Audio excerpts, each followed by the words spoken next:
This idea, for example, that you can be ill even though you have no symptoms, and you can be a respiratory virus threat to someone else even though you have no symptoms, that's also invented in 2020. There's simply no history of it, and it defies common sense as well. I'm paying to do this, right? I have lost work. I have had people I've known for decades no longer want to speak to me. I am very sincere in what I'm doing. I'm warning you that governments around the world, and certainly yours locally, is lying to you in various ways that are easy for you to establish. If you choose not to do that, there's nothing someone like me can do about it, okay? You've been subject to propaganda and lies by people who are very well trained in how they do that, and I'm a complete amateur. So I'm simply telling you that if you want to check any one of the things I have said, you will find it to be true. And I would point out to you that if you find one thing your government has said which is clearly not true, I ask you this: why would you believe anything else they've told you? Once you've been infected, you're immune. There's no uncertainty about it. It's been studied hundreds of times now. Lots of literature has been published. So once you've been infected, often you'll have no symptoms. You are now immune, probably for decades. It's simply not true that the variants that it throws off as it replicates are sufficiently different from each other to represent any threat at all. It's not even unlikely, it's impossible based on the thousands and thousands of variants that have been formed.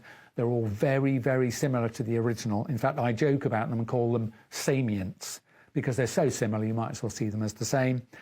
So you've been infected, you'll mostly survive unless you're very close to death anyway.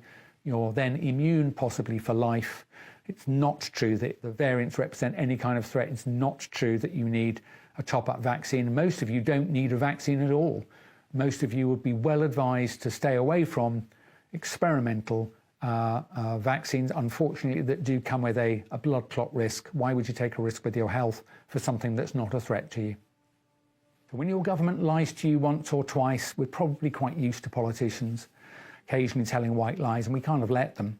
But when they lie to you about something technical, something that you can check, and they do so repeatedly over months, and they do it over many, many elements of the same event, please, you've got to believe me.